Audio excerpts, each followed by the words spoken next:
네, 안녕하세요. 일주일간 행복하셨나요? 네, 저도 행복했습니다.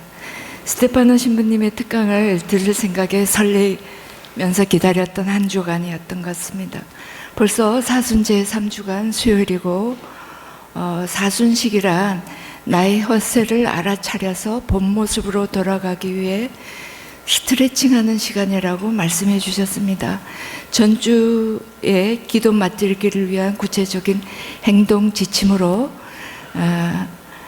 감사 기도를 생활하자. 그리고 기도하기 전에 잠시 하느님에 대한 나의 그릇된 이미지를 바로잡자. 세 번째, 미사의 풍요로움을 만끽하자. 네 번째, 활동하는 관상가가 되자고 말씀해 주셨습니다. 결국 우리가 만나는 사람과 사건 안에서 주님을 만날 수 있는 관상가가 되려면 이를 기도화하는 습관이 들도록 영과 마음과 몸의 훈련이 필요하다고 저는 이해하였습니다. 오늘도 열심히 3시간 동안 운전하셔서 특강해주러 오신 양승국 스테파노 신부님을 모시겠습니다. 박수로 환영해 주세요.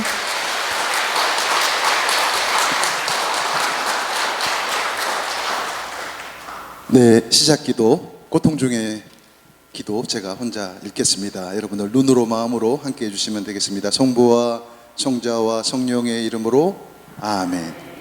고통 중에 기도. 하느님 아버지 도와주십시오. 이 고통에서 구해 주십시오. 당신은 자비로우신 저의 아버지, 저의 모든 것을 알고 계십니다. 당신을 믿습니다. 자녀를 한없이 측은히 여기시는 당신의 부모 마음을 믿습니다. 눈보라치는 밤이 지나면 밝은 해가 뜨듯이 이제 곧 시련의 때가 나가면 기쁨의 날들이 시작됨을 굳게 믿습니다. 아버지, 부디 빨리 그날이 오도록 늘 저와 함께 하시며 도와주십시오. 우리 주 그리스도를 통하여 비나이다. 성부와 성자와 성령의 이름으로 아멘. 네, 안녕하셨습니까?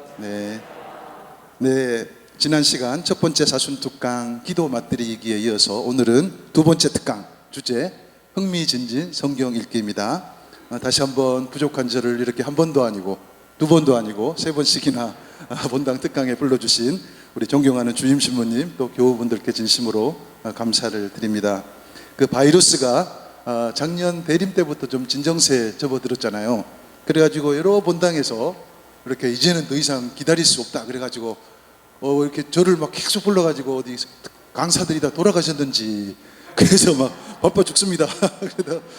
그래도 뭐 보잘것없는 저를 이렇게 불러주시니 뭐 감사하는 마음으로 열심히 다니고 있는데 뭐 이번 3월은 또 유단히 뭐 강의가 많아가지고 총 숫자를 어제 세어봤더니 15번. 그래가지고 뭐 특급 연예인급은 아니고 뭐 김은국 정도 되는 연예인 급의 스케줄입니다. 다니면서 재미있는 일도 많이 겪어요. 한 본당에 가서 강론대위에 딱 섰는데 깜짝 놀랐습니다. 큰 본당이고 하고 성전도 컸는데 입추에 여지없이 그야말로 구름관중이 몰려온 거예요. 그 순간 제가 좀 우쭐한 마음이 든 거예요. 그래서 이 본당에도 내 찐팬들이 많구나 하면서 열심히 강의를 했죠. 근데 강의 끝나고 나서 본당 주보를 우연히 보게 되는데 그게 구름관중이 몰려온 이유가 거기 있더라고요. 주임 신부님께서 아주 지혜로운 분이었어요. 본당 소식란에다 이렇게 적은 거예요. 2023년 사순 보석은 아래 둘 중에 하나를 선택하시면 됩니다. 1. 십자가의 길 10번. 2. 사순 특강 한 번 듣기. 그러니까 다들 사순 특강으로 몰려온 거예요. 깜짝 놀랐습니다. 정말 주임 신부님이 참 지혜로운 분이다. 괜히 좋단 말이죠. 괜히 좋단 말이죠.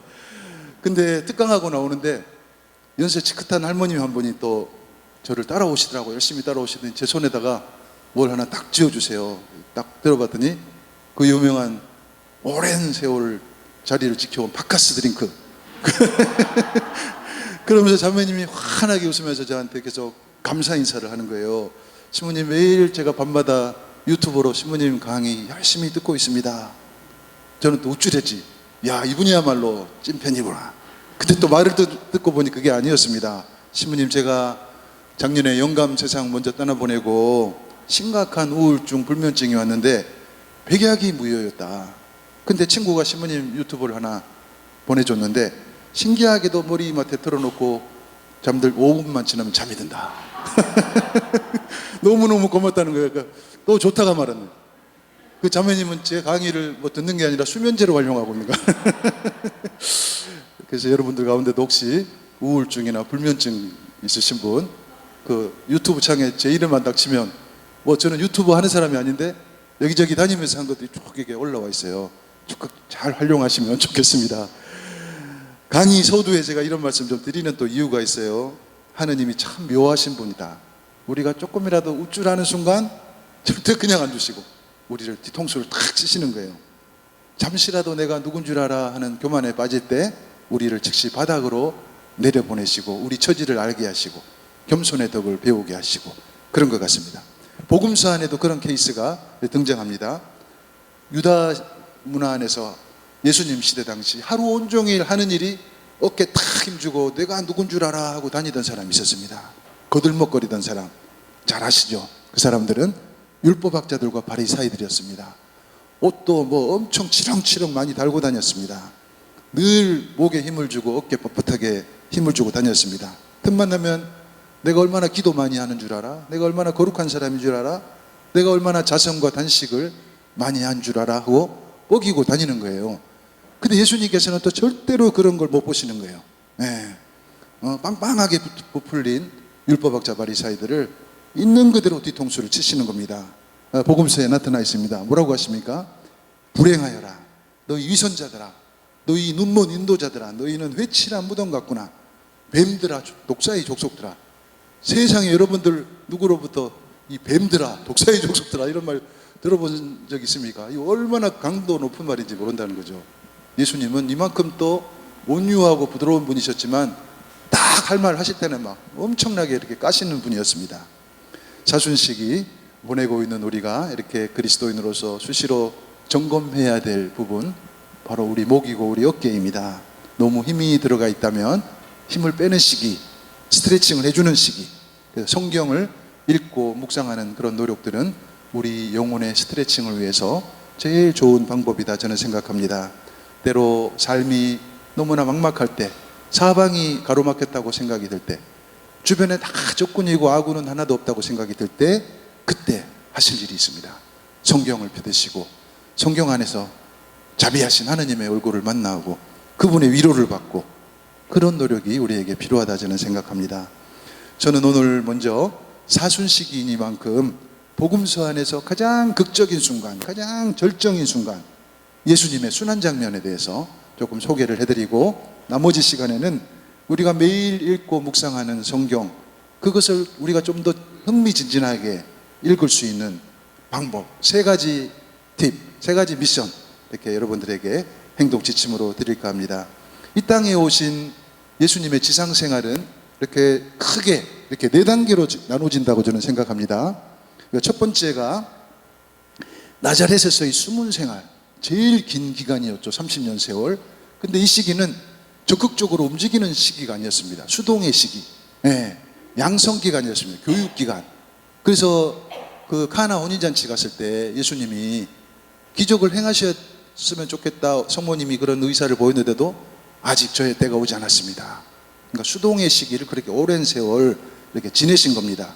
이때는 예수님이 뭘 하셨을까? 복음사가들도 철저하게 입을 다물고 있습니다. 다만 정경이 아니라고, 역사에도 정사가 있고 야사가 있잖아요. 복음 안에도 정경이 있고 외경이 있어요. 어떤 외경 보면 예수님, 소년 예수님이 막 기적을 행하는 그런 장면도 나타나는데 다 이걸 정경에서 빼버렸습니다. 그래서 대체로 공감하는 부분은 이때는 조용히 기다리면서 부모에게 이렇게 효도하면서 공생활을 준비하신 그런 수동의 기간, 침묵 속에서 기도하고 일상의 작은 일에 충실하고, 그렇게 예수님이 지내셨다는 겁니다. 이어서 드디어 이렇게 공생활이 시작되죠. 3년간 능동의 시기, 적극적인 사목 활동의 시기라는 겁니다. 그야말로 예수님이 날리던 시기였습니다. 가는 곳마다 인산인연회였어요. 남자만 5천 명이라니까. 여자는 어떻게 해요, 보통? 더 많죠. 2배 될 거예요. 10,000명, 15,000. 거기다 애들 따라오지. 한 2만 명, 3만 명이 모였다는 겁니다. 세상에 그런 그 인기 절정의 그 순간이 어디 있겠습니까? 예, 제자단과 함께 적극적인 사목 활동을 펼치셨죠. 그리고 셀 수도 없는 치유, 구마, 기적, 사랑의 실천, 감동적인 명강론이 이어졌습니다. 그리고 그 기간이 딱 끝났습니다. 드디어 이제 순환의 시기, 수동의 시기로 다시 접어드는 겁니다. 너무나 아이러니합니다. 그렇게 잘 나가던 예수님이었는데, 뭐든지 다 말 한마디면 다 이루어지던 예수님이었는데 입을 딱 닫으십니다. 누가 침 뱉으니까 침 뱉음을 당하시고, 채찍질하니까 채찍질 당하시고, 끌려가시고, 못 박히시고, 그렇게 끔찍한 몰골로 돌아가시는 겁니다. 예, 순환의 시기입니다. 다시 한번 그러나 거기에 멈추지 않고 마지막 시기, 영광의 시기, 부활과 승천, 성령 강림, 능동의 시기. 이제는 육적인 모습이 아니라 영적인 모습으로 능동의 시기로 이렇게 또 접어든다는 겁니다. 그래서 오늘 저는 좀 수동의 시기, 그 순환의 시기에 조금 초점을 맞춰서 소개를 해드릴까 하는데, 드디어 그 잘 나가던 공생활 기간이 3년 세월이 막 쏜살같이 지나갔죠. 드디어 때가 왔습니다. 순환의 때.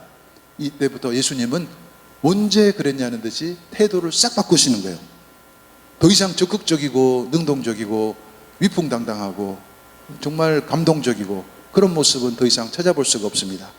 적들의 손에 포위되시고, 무장한 병사들 앞에서 스스로 무장 해제를 하시고, 대사제 빌라도 앞으로, 헤로데 앞으로 탁구공처럼 이리 건너가다 저리 건너갔다 힘없이 끌려다니시고, 기둥에 묶이시고, 끔찍한 채찍질, 채찍질 몇 대 맞았나 그런 걸 연구하시는 분도 계시더라고요.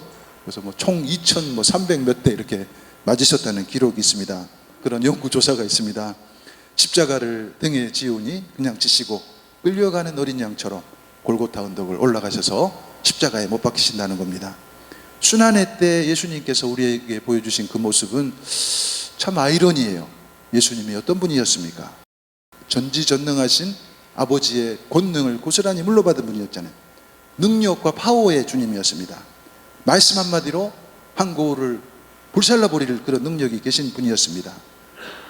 생각 한 번으로 그 골고타 언덕, 금요일 골고타 언덕 그 판을 싹 뒤집을 수 있었습니다. 근데 순환의 시기 예수님은 더 이상 힘이 없습니다. 능력도 없습니다. 수동적입니다. 무자비한 폭력 앞에서 아무런 대응도 하지 않으시고 그저 무기력한 사형수처럼 이렇게 사형을 당하십니다. 그래서 하느님의 구원 사업이 결정적으로 이루어진다는 이 순환의 시기, 왜 예수님은 아무것도 하지 않으셨는가? 이게 좀 궁금하시지 않습니까? 근데 제가 이 부분에 대해서 좀 묵상을 해봤어요. 정말 아무것도 안 하셨을까, 그 순간? 가만히 묵상을 해보니 순환의 시기 예수님께서 아무것도 안 한 게 아니시더라고요. 이 3단계, 비록 외적인 사도직은 멈췄지만 영적인 사도직이 또 이루어지고 있었습니다.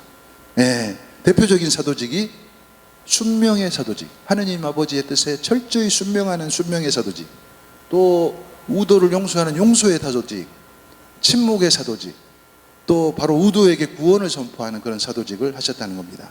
그래서 두 가지만 좀 소개를 해드리면요, 십자가 위에서 행하신 사도직입니다. 순명의 사도직입니다. 다른 무엇에 앞서서 예수님께서는 십자가 위에서 하느님 아버지 뜻에 철저히 순명하는 순명의 사도직을 이행하셨습니다. 사실 골고타 언덕 위에 올라오신 예수님께서는 마음 한번 먹으면 순식간에 판을 바꿀 수 있었습니다. 복음서를 읽다 보면 여기저기 예수님의 파워를 확인할 수 있습니다. 수십 년간 앓고 있던 고질병 환자를 손 한 번 딱 대니 나았습니다. 빵 5개 물고기 2마리로 수만 명을 먹이시고, 죽은 소녀 앞에서 일어나라 한마디로 소생시켰습니다.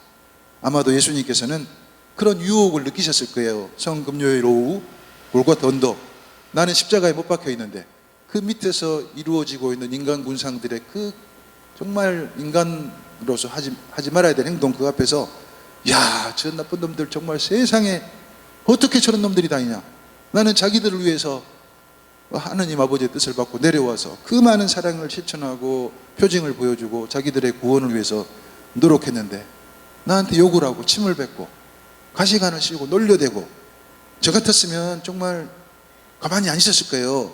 만일에 제가 예수님이었으면 어땠을까? 묵상을 해봤습니다. 아버지한테 먼저 부탁을 하겠죠. 아버지, 아무리 바쁘시겠지만 저한테 한 5분만 시간 주세요. 5분만. 뭐 하려고? 하여튼 시간 줘보세요. 그래, 시간 줄게.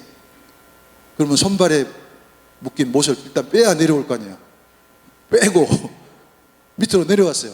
시간 관계상 그 엄청 많은 사람들이 모였는데 다 손볼 수는 없고 제일 욕 많이 하고 제일 괴롭힌 사람 한 명 딱 찍어서 본보기로 완전히 막 개묵사발을 내고 아마 다시 또 십자가 위로 올라왔을 것 같아요. 제 성격상. 근데 아버지 예수님께서는 아버지의 뜻에 순명하시기 위해서 자신의 능력을 발휘하지 않으시는 거예요. 극도로 자신을 통제하는 겁니다. 여기서 참된 리더의 모습을 또 우리는 확인할 수 있습니다. 리더가 어떤 모습을 보여줘야 되는가? 구성원들이 살아나기 위해서, 공동체가 살아나기 위해서 리더는 자기를 절제하고 통제할 그런 어떤 노력들을 하셔야 된다는 겁니다. 이렇게 예수님께서는 단말마의 고통에 시달리는 순간에도 아버지께 철저히 순명하는 순명의 사도직을 이행하셨다. 또 한 가지 예수님께서 십자가에서 행하신 놀라운 사도직 하나가 있습니다. 그것은 우도에게 구원을 선포하는 사도직. 예수님의 골고타 언덕, 그 성금요일 언덕에는 예수님 혼자 매달린 게 아니라 2명의 사형수가 더 있었죠. 좌도, 우도 이렇게 이야기해요. 우도에게 예수님이 구원을 선포하는 사도직을 실천하셨다는 겁니다. 다른 두 제수가 함께 십자가형에 처해졌고 편의상 왼쪽에 매달린 사람을 좌도, 오른쪽에 매달린 사람을 우도라고 칭하는데 아마 돌아가시기 한 5분 전쯤 됐나 모르겠어요. 왼쪽에 있던 좌도, 이놈은 완전 인간도 아니야. 인간 쓰레기. 이게 엄청 괴로웠던가 봐요. 예수님을 향해서 빈정대고 놀려대는 겁니다. 여보시오, 당신이 메시아라면서, 그렇다면 우리 다 3명 다 죽을 판인데 당신도 구하고 우리도 구해달라고 이렇게 이야기하는 거예요. 이거 완전 놀리는 거야. 예수님의 능력을 믿는 게 아니라. 그때 오른쪽에 있던 우도가 조금 인간성이 괜찮았던가 봐요. 좌도에게 야단을 칩니다. 야 임마, 너는 이 마지막 순간까지 마음도 회개도 안 하고 너는 하느님이 두렵지 않느냐. 우리가 저지른 악행을 봐서 우리는 이런 벌을 받아 마땅하지만 이분은 도대체 무슨 죄가 있단 말이냐. 그러고 나서 예수님을 향해서 고개를 딱 쳐들고, 주님, 예수님, 하느님 나라에, 선생님 나라에 들어갈 때 저를 꼭 좀 기억해 주십시오. 이렇게 당부를 하는 거예요. 그때 예수님께서 충격적인 말씀을 하십니다. 야 임마, 너 거기가 어딘데 거기 들어가려고? 너 엄마 지금까지 죽인 사람 몇 명이야? 등쳐먹은 돈이 얼마야? 그런 네가 하늘나라에 들어가겠다고? 이런 완전히 이거 뭐 주제 파악 못하는 놈이네? 이렇게 말씀하셨습니까? 아니라는 거예요. 뭐라고요? 우도에게 이런 약속을 하시는 겁니다. 내가 진실로 너에게 말한다. 너는 잠시 후에 오늘 나와 함께 낙원에 있을 것이다. 200주년 기념성서는 더 실감납니다. 네가 오늘 정령 나와 함께 낙원에 들어갈 것이다. 진실로, 정령, 이런 표현 아무한테는 안 쓰죠. 99%, 100% 확실시될 때 사용하는 말이 정령이고 진실로인 겁니다. 그렇다면 예수님께서는 그 극악무도한 사람, 그 사람에게 구원을, 천국을 확증한 겁니다. 100%. 그 우도는 누구였습니까? 자기가 자기 말로 설명했습니다. 야, 조용히 해라. 하느님이 두렵지 않느냐? 우리가 저지른 악행을 봐서는 우리는 이런 벌을 받아 마땅하다. 세상 몹쓸 죄는 다 짓고 살아온 거예요. 아마 사람도 몇 명 죽였을 겁니다. 그래서 재판에 넘겨줬고 이 가장 무거운 형인 십자가형에 처해진 겁니다.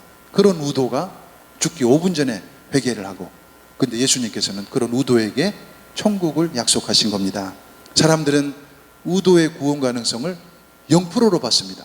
근데 예수님께서 100% 구원을 확증하신 겁니다. 성서학자들은 이 사건을 우도 직천당 사건 이렇게 이야기합니다. 너무나 중요한 사건이기 때문에 우리가 눈여겨봐야 됩니다. 하느님의 자비가 얼마나 큰 건지를 잘 드러내고 있는 사건입니다. 우리는 가끔씩 우리 지난 삶을 돌아보면서 가슴을 치고 하느님이 나를 어떻게 생각할까, 이런 죄 많은 상태에서 내가 천국이 가능할까 걱정하는데 걱정하실 필요 하나도 없습니다. 우도처럼 살인도 하지 않고 막 살지도 않고 당연히 천국입니다. 100% 우리 모두 구원이라는 겁니다. 그러나 중요한 것은 그 주님을 향한 그런 그 메시아에 대한 확고한 고백, 그리고 바로 이 순간 회개하는 그런 결단력, 그것이 우리에게 필요한 것입니다. 혹시라도 내가 자꾸 그런 의심이 들어요. 나는 자격을 못 갖췄다, 구원받기에. 그렇다면 이 자리에서 매 미사 때 그런 청을 하시는 겁니다. 주님, 제 지난 삶을 용서해 주십시오. 저를 기억해 주십시오. 네, 우리도 의도처럼 아무리 늦는다 하더라도 지난 삶을 뉘우치면서 예수님을 구세주로 고백하면서 간절히 청하면서 삶을 살아갈 때 언젠가 우리에게 예수님께서도 똑같이 말씀하실 겁니다. 오늘 내가 정녕 나와 함께 낙원에 있을 것이다.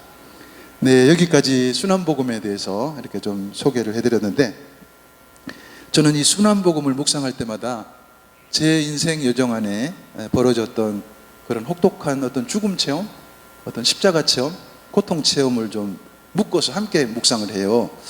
우리 모두, 여러분도 아마 그런 체험이 있을 겁니다. 죽음 체험, 바닥 체험, 고통 체험, 이유 모를 고통 체험. 우리는 모두 근본적으로 나약한 존재이기 때문에 너나 할 것 없이 그런 고통, 십자가를 경험하고 지고 안고 마음에 담고 이렇게 살아가죠.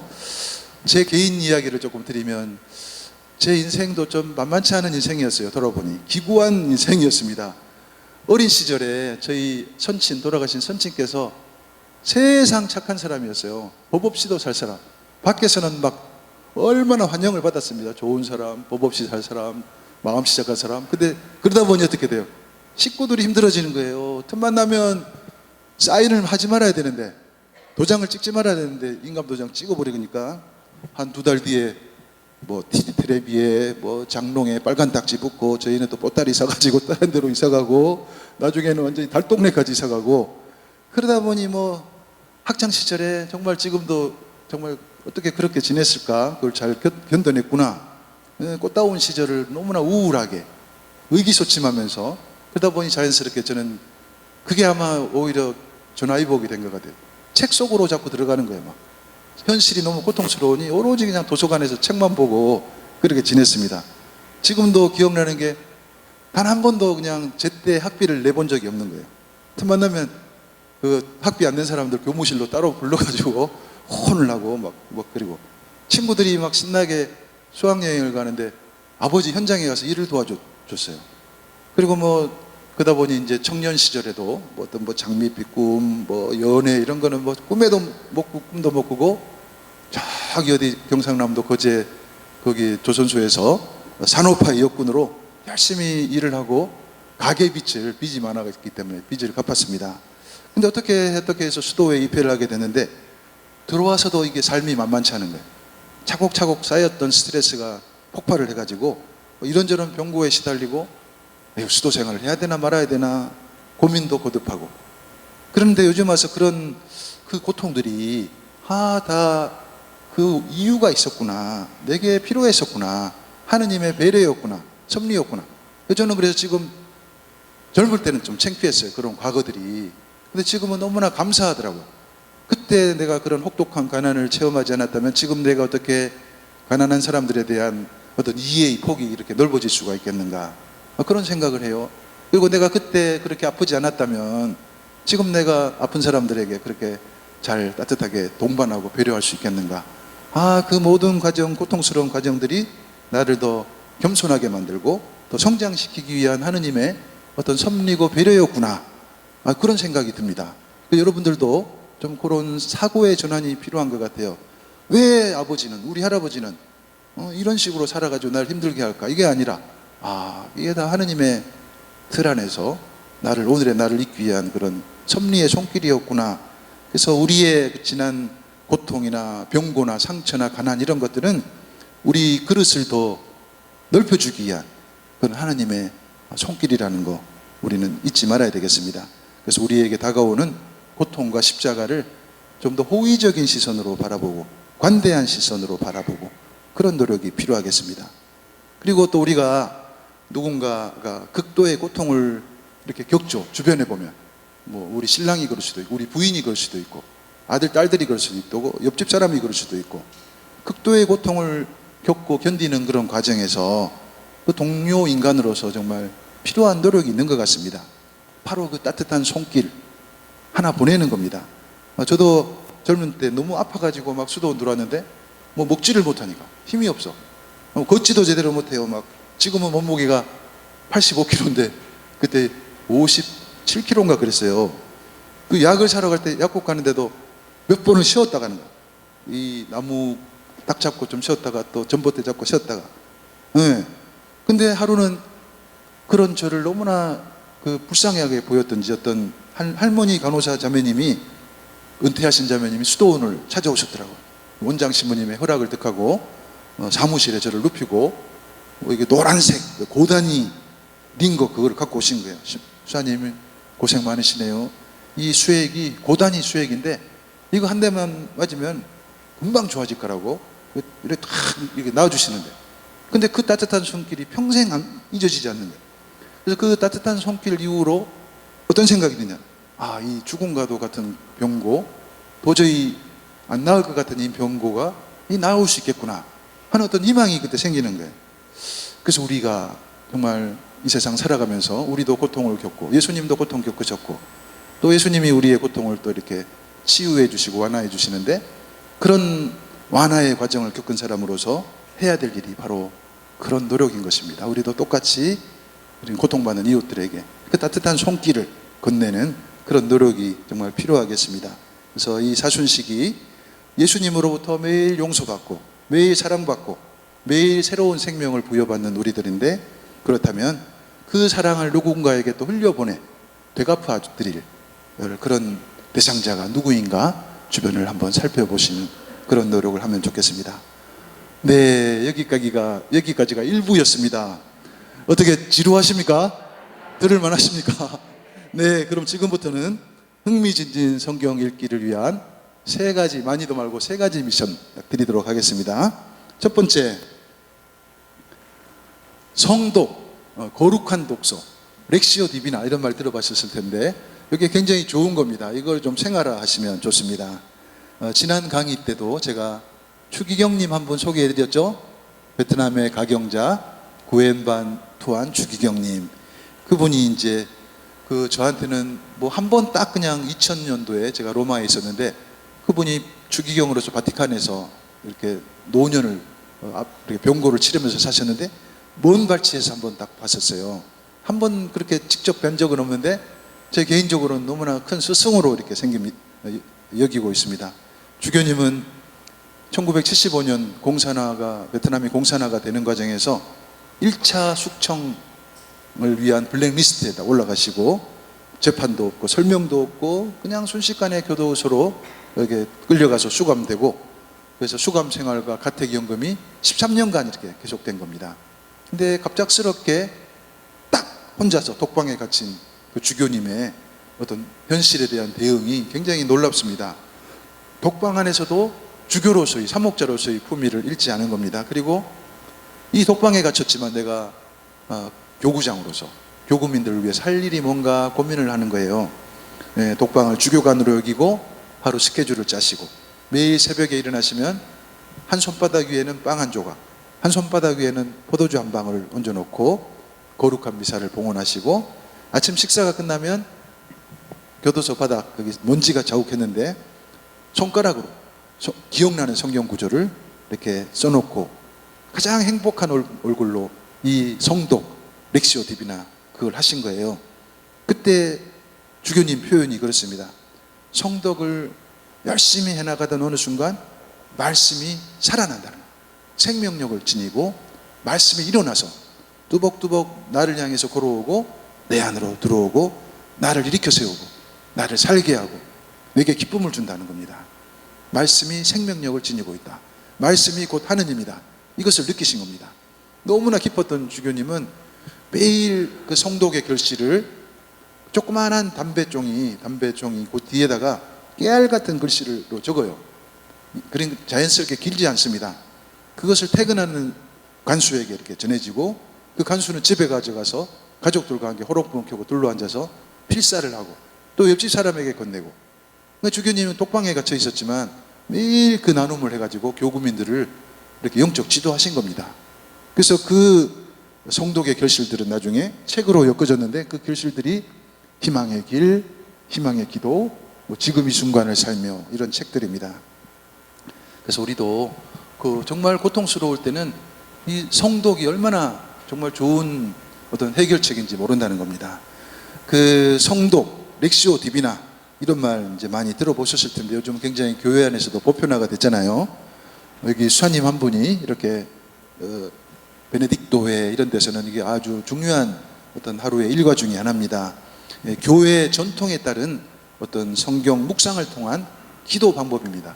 성경을 읽는 것만이 아니라 성경을 읽으면서 기도하고 그것을 또 사랑을 실천하고 하나로 통틀어서 성독이라고 이야기합니다.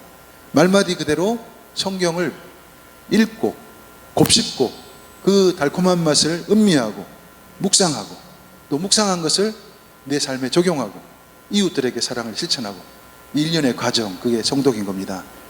제 개인적으로 저는 종신 소원할 때 하느님 앞에 그런 약속을 했습니다. 저는 열심히 앞으로 수도자로 사제로 살아가면서 성독을 매일 하겠습니다. 적어도 1시간, 아침 미사 후에 30분, 묵주기도 끝나고 저녁 시간에 30분. 그래서 거의 한 번도 빼먹지 않고 1시간, 하루 1시간은 이 성독을 해왔어요.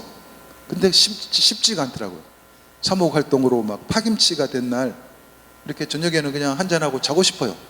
이렇게 힘든데 성독은 무슨 개뿔 성독이냐. 그러고 바로 잠자리고 가고 싶은데도 하느님 앞에 약속한 거니까 내가 지키자. 또 막 성독을 하고 있는데 저녁에 막 그 시간에 또 프로야구 뭐 한국 시리즈 형제들이 막 모여서 함성을 지르고 막 치킨 막 배달해가지고 막 먹고 마시고 그때 눈물을 머금고 성독을 하는 거예요. 얼마나 억울합니까? 하느님께 드린 약속이니까 비가 오나 눈이 오나 기분이 좋을 때나 기분이 나쁠 때나 하루도 빼먹지 않고 성독을 하다 보니 거기서 오는 또 은총과 축복이 상당하다는 겁니다. 제게 있어서 성독은 그냥 삶의 일부가 된 거예요. 특기가 된 겁니다. 취미가 되고. 그래서 저는 그래서 기도에 있어서 이게 중요하구나. 지속성, 일상성, 항구성, 충실성, 이게 제일 중요한 것 같아요. 그래서 성독을 통한 기도에 있어서 렉시오 디비나에 있어서 중요한 것은 성경을 그냥 쭉 소설처럼 읽는 것이 아니라 기도하는 마음으로 읽는 것이다. 기도하는 마음으로. 또 성경을 읽을 때 나 혼자 읽는 것이 아니라 성령께서 함께 읽으신다는 마음으로 읽는 것이고, 딸랑 성경 본문만 읽으신 것이 아니라 교부들의 해설서라든지 참고서라든지 주석서 이런 것을 가끔씩 이해가 안 되는 부분은 그걸 참고하셔야 되는 겁니다. 그리고 무엇보다도 눈으로 읽는 것이 아니라 마음으로, 영혼으로, 인생 전체로 성경을 읽는 겁니다. 성경은 곧 하느님 그분이시니만큼 큰 존경과 감사의 마음으로 성경을 읽으시는 것, 그 정말 중요한 것 같습니다. 한 베네딕토 명강사 신부님이 저희 공동체 성독을 주제로 피정을 하러 오셨는데 매일매일 그분 이렇게 가르침에 따라서 실습을 했었는데 참 은혜로웠습니다. 각 사람마다 이렇게 지시하는 게 달라요. 이렇게 해보세요. 이렇게. 근데 이 신부님은 또 자기 나름대로의 방식이 있는 겁니다. 그래서 이런 노력을 해보라고 저한테 이야기를 하셨습니다. 총 5단계. 그날 복음 구절 안에서 예수님을 찾으십시오. 또 발견한 예수님의 얼굴에 시선을 고정하십시오.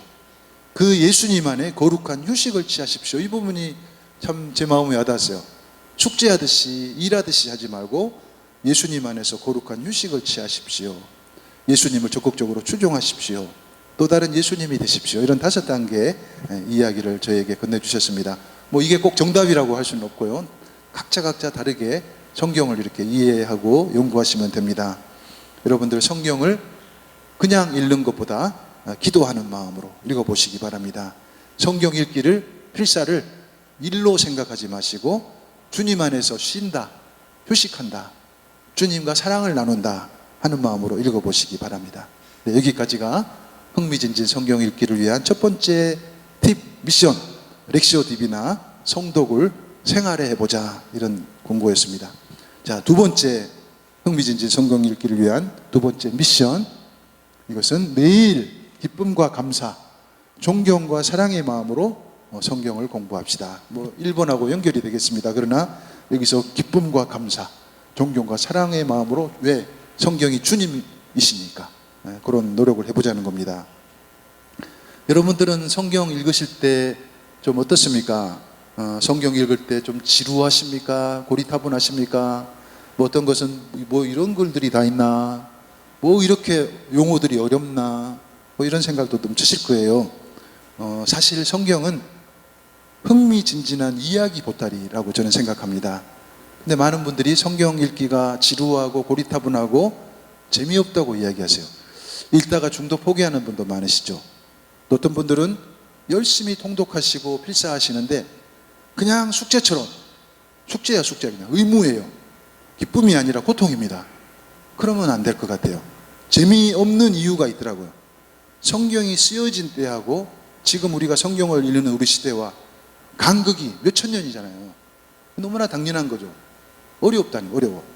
2000년 전, 3000년 전 고대 근동 지방에서 사용되던 언어, 문화, 문학적 표현, 사고방식, 지금 우리 한국 것과는 너무나 다른 것이 당연한 것이 어렵죠. 또 이스라엘이라는 나라는 대한민국 못지않게 우여곡절을 많이 겪은 나라죠. 사방이 다 그냥 강대국들이었어요. 우리나라도 똑같죠. 그러다 보니 틈만 나면 외침을 당하고 초토화되고 파괴되고 재건되고 뭐 이런 게 유배당하고, 그러다 보니 그 주변 문화도 이렇게 공부를 할 필요가 있다는 겁니다. 그게 어려운 겁니다. 또 번역상의 문제도 있습니다. 어떤 단어는 죽었다 깨어나도 우리나라 말로 정확하게 번역이 안 되는 겁니다. 그래서 이 모든 것을 고려한 성경 읽기가 필요한 겁니다. 성경을 정말 보람되게 흥미진진하게 읽기 위해서는 그냥 성경을 읽어서는 안 된다는 겁니다. 사전 준비가 필요하고 성경 공부가 필요한 겁니다.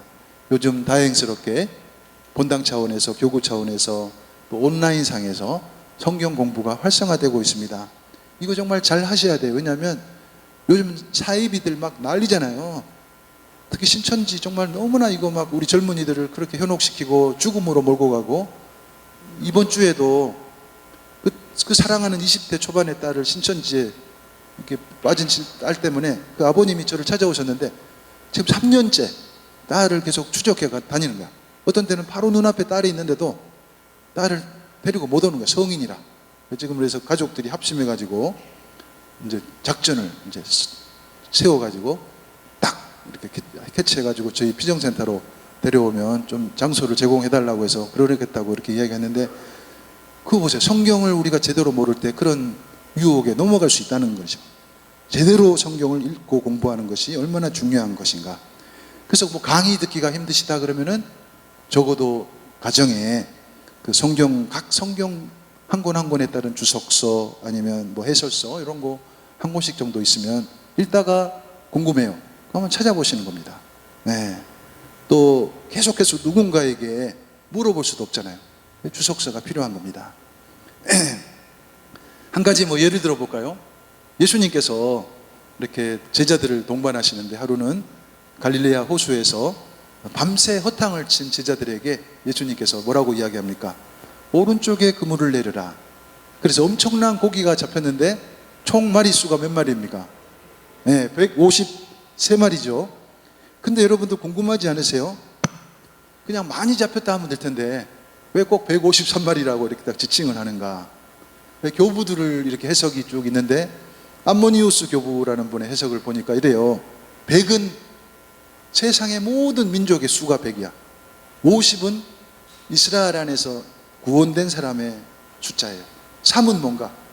거룩한 삼위일체를 뜻하는 겁니다. 그러니까 이건 뭘 의미하는가? 153마리는 그물에 걸린 물고기, 큰 물고기 153마리는 세상의 모든 민족들과 이스라엘의 구원된 선택받은 사람들의 삶이 삼위일체 하느님의 영광과 연결되어 있다. 이것을 의미한다고 이렇게 강조를 하는 겁니다. 근데 이것도 뭐 하나의 해석이지 또 다른 해석들도 있죠. 근데 이런저런 해석들을 읽다 보면 완벽하지는 않지만 아 그렇구나 수긍할 수 있다는 겁니다. 또 다른 예를 하나 들어볼까요? 이 장면 유명한 장면이죠.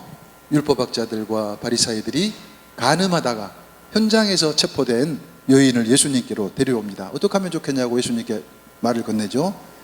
크게 용서해 주세요, 살려주세요 하면 그 발언 자체로 예수님이 올가미에 씌우는 거예요. 예수님이 돌팔매질을 당하게 되는 겁니다. 반대로 예수님께서 율법에 따라 그녀를 처리하세요. 나는 모르겠습니다. 그럼 여인이 사형당하거든요. 그것도 죄인을 사랑하는 예수님 입장에서 용납이 안 되는 일이죠. 절체절명의 위기 상황이죠. 그때 예수님이 어떤 행동을 보여주시는가? 예수님께서는 몸을 굽히시어 손가락으로 땅에 무엇인가 쓰기 시작하셨다. 요한복음 8장 6절. 여러분들 이 부분이 좀 궁금하지 않으셨어요? 저는 굉장히 궁금하더라고. 뭘 쓰셨나 그 순간에. 주석서를 제가 읽어봤습니다. 그 누구도 명료하게 이 부분에 대해서 설명할 수 없으면, 왜? 예수님 본인이 아니니까. 다만 이런 걸 쓰셨을 거라 추측합니다. 예로니모 교부 같은 경우 이렇게 표현합니다. 아마도 둘러서 있는 악한 고발자의 이름, 아니면 그들이 저지른 죄목, 그것을 예수님께서 쓰셨을 것이다. 그걸 눈치챈 율법학자들은 잽싸게 놀라서 도망을 갔을 거다, 이렇게 표현을 하고 있습니다. 그러나 중요한 것은 바닥에 쓰신, 예수님이 손가락으로 쓰신 내용은 귀신도 모른다는, 귀신도. 하느님 아버지도 모르고 예수님만 하세요. 근데 당시 율법학자들 사이에서 어렵고 곤란한 질문을 받았을 경우에 그렇게 난감하니까 땅바닥에 즉답을 피하고 싶을 때 뭔가 쓰는 습관이 있었다는 겁니다. 예수님께서는 그 과열된 분위기를 진정시키기 위한 하나의 행동으로 그런 모습을 하신 것이 아닌가 생각합니다. 어쩌면 예수님께서는 그 총각의 순간에 하느님 아버지께, 아버지 어떻게 하면 좋겠습니까? 지혜를 구하시는 기도를 바치셨을 수도 있겠다. 중요한 것은 예수님의 태도라는 겁니다. 눈에 불을 켜고 달려드는 적대자들을 향해서 정면으로 이렇게 맞서지 않으시고, 방어막도 치지 않으시고, 싸우지도 않으시고, 그저 침묵 속에 가만히 계셨습니다. 그리고 손가락으로 바닥에 무언가를 쓰기 시작하셨습니다. 제가 생각할 때 예수님께서 선택하신 작전이 하나 있는데, 작전명은 김빼기 작전이야. 김빼기 작전.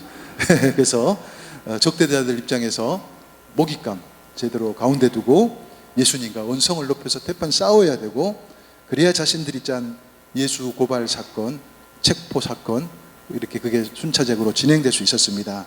그런데 예수님께서는 완전히 수동적인 자세를 취하시면서 그들을 완전히 무시하시고, 김이 다 빠질 대로 빠져버린 적대자들은 엄청나게 공허함을 느끼고 스스로를 돌아보기 시작했을 거예요. 위기 관리 능력이 뛰어나신 예수님이시다. 그리고 이어서 맥 빠지고 허탈해진 적대자들을 향해서 예수님께서 결정타 한 방을 또 날리십니다. 네, 짧은 한마디. 그 짧은 한마디는 이 세상 그 어떤 현자 솔로몬도 내놓을 수 없는 불멸의 명언이었습니다. 너희 가운데 죄 없는 자가 먼저 저 여자에게 돌을 던져라. 요한복음 8장 7절 이런 말씀 하셨습니다. 그 말씀 끝에 둘러서 있던 사람들이 하나하나 빠져나가고, 결국 텅 빈 성전 마당에는 예수님 그리고 그 죄 많은 여인 둘만 남았습니다. 아우구스티누스 성인께서는 이 부분에 대해서 아름다운 주석을 하나 이렇게 남기고 있습니다. 모두가 다 빠져나가고 오직 둘만 남았습니다. 우리 인간을 대표하는 비참한 여인과 하느님의 자비 둘만 남았습니다. 이 하느님의 우리 인간을 향한 이 어처구니 없는 사랑, 상상을 초월하는 사랑, 기가 막힌 사랑으로 인해서 그 여인은 눈보다 더 깨끗하게 변화됐습니다. 이런 여자의 상태를 일컬어서 교회의 전승은 어떤 표현을 쓰냐? 깜짝 놀랄 표현을 씁니다. 창녀는 창녀인데 순결하게 됐으니 순결한 창녀. 근데 순결한 창녀는 바로 오늘 우리들의 모습이고, 오늘 우리 교회 공동체의 모습이라는 겁니다. 예수님께서는 땅바닥에 무언가를 쓰셨다고 복음서가는 전하고 있는데, 사실 땅바닥은 여인의 가슴입니다. 또 땅바닥은 우리들의 가슴입니다. 죄와 방황과 타락으로 얼룩진 우리 각자의 마음. 오늘도 예수님께서는 땅바닥이 아니라 살아있는 우리 각자의 가슴에, 마음에 당신 손가락이 아프도록 꾹꾹 눌러서 또 다른 말씀을 새겨주고 계신다고 저는 생각합니다. 사랑하는 내 아들들아, 눈에 넣어도 아프지 않은 내 딸들아, 너희들이 아무리 죄가 많아도 괜찮다. 너희들이 아무리 몹쓸 짓을 해도 괜찮다. 너희들이 지금 살아있으면 그만이다. 그럼에도 불구하고 나는 너희들을 사랑한다. 이런 말씀을 주님께서는 오늘도 당신 손가락이 아플 정도로 꾹꾹 눌러서 우리들에게 이렇게 쓰고 계신다 저는 생각합니다.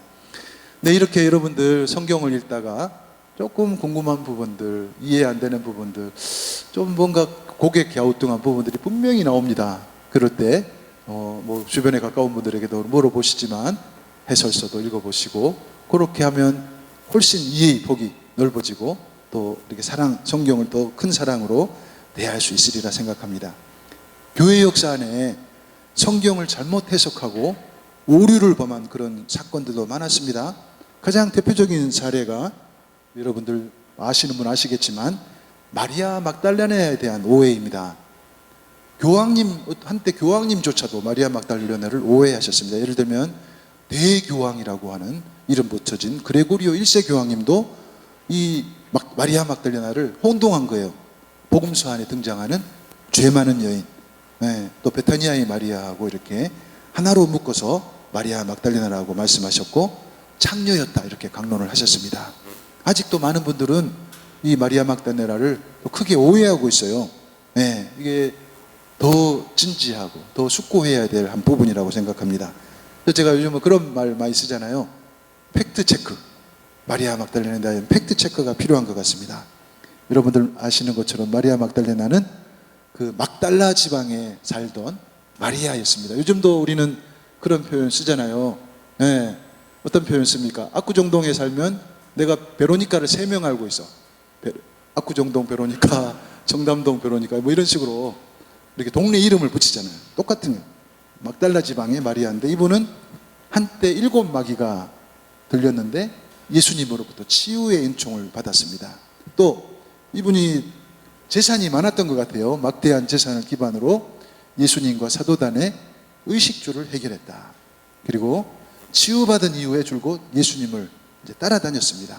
그리고 예수님의 십자가 죽음 현장을 지키고 시신을 수습하고 또 예수님의 부활을 최초로 목격하고 사도들에게 알리고, 보십시오. 이것만 하면 그 어떤 사도보다도 더 많은 일을 하고 위대한 사도임이 여사도이라는 겁니다.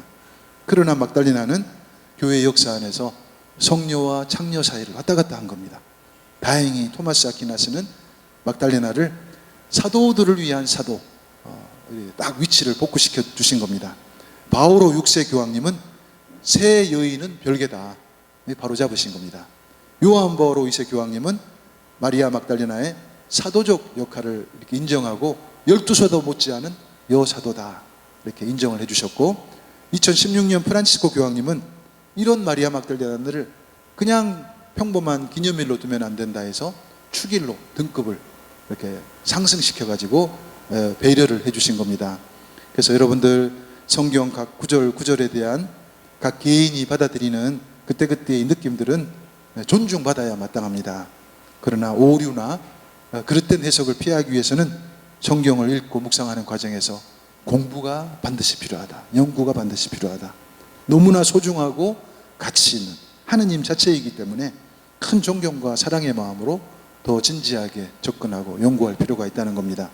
그래서 교회가 정식으로 인정하는 정통 교부들의 가르침, 그것을 우리가 따라야 되고 정통 성경학자들의 가르침을 우리가 연구를 해야 된다는 겁니다. 네, 여기까지 흥미진진 성경 읽기를 위한 두 번째 미션, 매일 기쁨과 감사, 존경과 사랑의 마음으로 성경을 공부합시다. 네, 드디어 이제 2개가 다 끝나 하나 남았습니다. 마지막으로 마지막 미션 드리겠습니다. 성령의 현존에 대한 명료한 의식 속의 성경을 봉독합시다. 네, 제가 수도에 입회하기 전에 그 직장생활, 청년 시절 직장생활을 했는데 그때 뭐 삶이 좀 힘들다 보니 이제 성당에 이렇게 주로 막 이렇게 많이 이렇게 몰두를 했어요. 그래가지고 뭐 소년 레지오도 이렇게 동반해주고 청년 레지오 단장 뭐 이렇게 뭘 하여튼 별의별 거 다 했습니다. 그러다 보니 아무래도 막 직장 생활이 이게 소홀히 되는 거예요. 그러니까 그런 갈등이 좀 많았어요. 좀 고민이 되더라고요. 예. 그래서 고민하고 있는 저한테 주임 신부님이 그때는 충무라 그래서 충무 거제에서 차로 1시간 정도 나오면 그 육지가 있는데 요즘은 통영이라고 그러는데 야 거기 충무 본당에서 성령 세미나가 있더라. 3박 4일 거기 한번 꼭 좀 가보면 좋겠다 그러더라고요. 그래서 어렵사리 막 올차를 모아가지고 올차를 제출하고 거기 가서 3박 4일 세미나를 성령 세신 세미나를 참석을 한 거예요. 정말 뭐 강도 높은 세미나 과정이 이어졌고 마지막 순간에 이제 지도하시는 자매님과 함께 이제 쭉 총 면담을 하죠. 그리고 시무님 앞에 가서 총 고백 성사를 하고 마무리로 이제 성령 안수를 이렇게 받는 거예요. 성령 안수를 받을 때 제가 깜짝 놀랐습니다.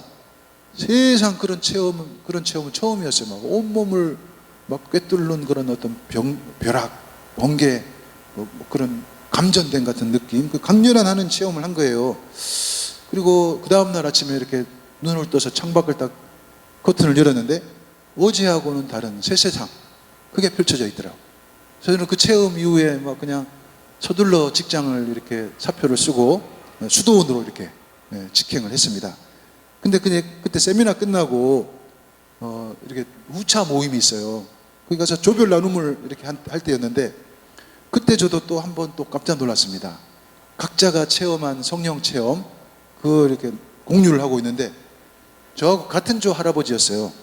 얼마나 그 경상도 북쪽 사람인데 경남 북부 뭐 거기 말씀 안 하시는 하루에 한두 마디 하시는 과묵한 할아버지가 그날 나눔을 하는데 완전 달라진 거예요. 얼굴도 환하고 박력 있게 말씀도 하시고 자유기도도 막 하는 거예요. 저는 너무나 놀라가지고 속으로 어떤 생각을 했냐면 혹시 할아버지께서 아침에 나오실 때 실수로 할머니 틀니를 끼고 나왔나?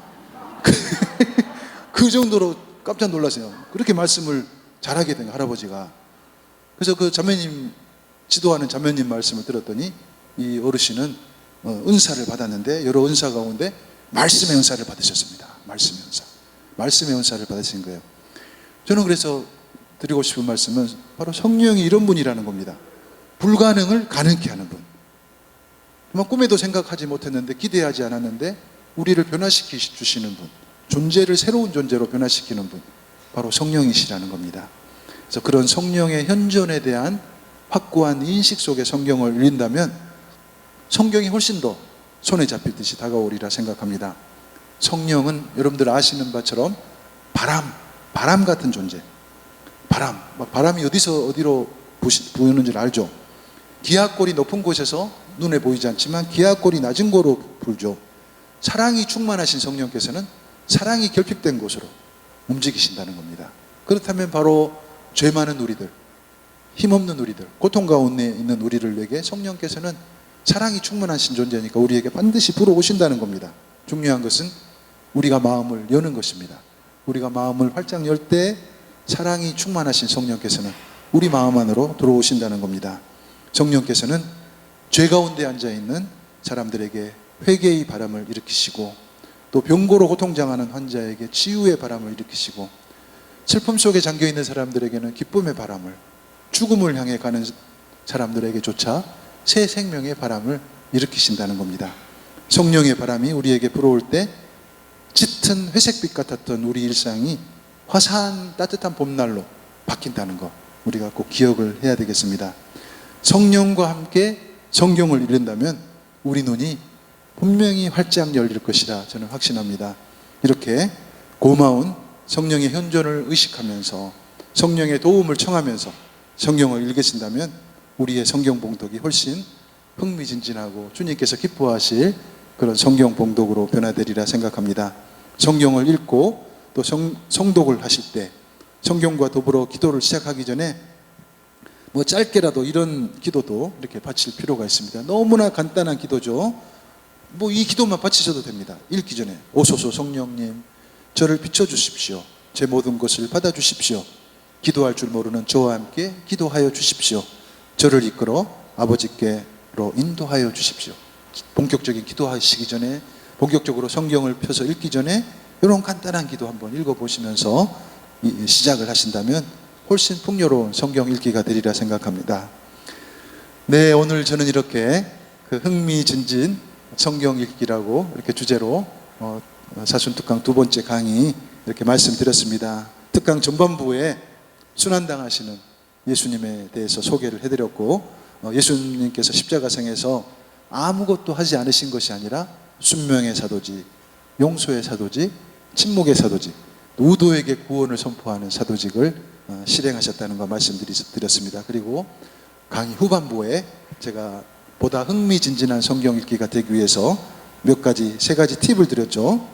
그래서 자, 종합을 해보면 첫 번째, 성독, 렉시오 디비나를 생활화 합시다. 그리고 두 번째, 매일 기쁨과 감사, 존경과 사랑의 마음으로 성경을 공부합시다. 그리고 마지막으로 성령의 현존에 대한 명료한 의식 속에 성경을 봉독합시다. 이렇게 말씀드렸습니다.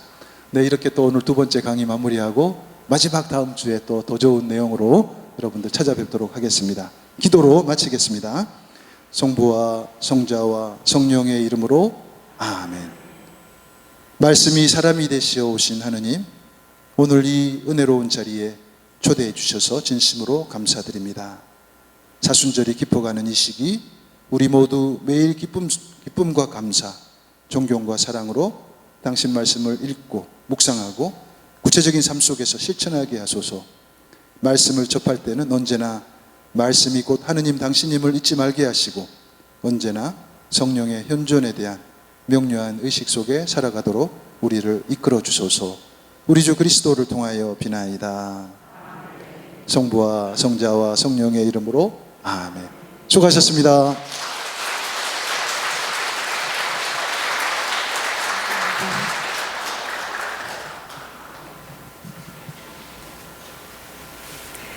네, 좋으셨죠? 열심히 성경을 공부하고 주님을 아는 것이 바로 영원한 생명이라고 성서에는 말씀하셨습니다. 마침 성가로 옹기장이 49번 좀 불러볼까요? 옹기장이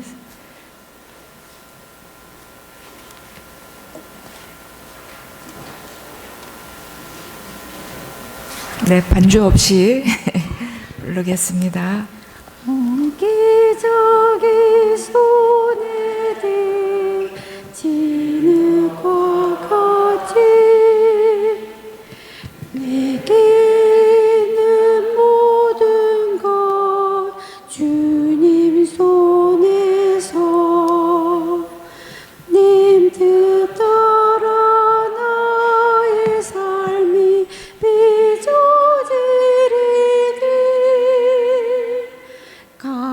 가르치신 마음 새겨 들으렵니다. 옹기장이 손에 든 진흙과 같이 내가 가진 모든 것 주님 손에서 님 뜻 뜻은 내 알 속에 새겨졌으니 기쁨 중에 당신 말씀 행하렵니다. 네, 수고하셨습니다. 영광이 성부와 성자와 성령께 성부와 성자와 성령의 이름으로 아멘. 네, 다음 주 기대하겠습니다.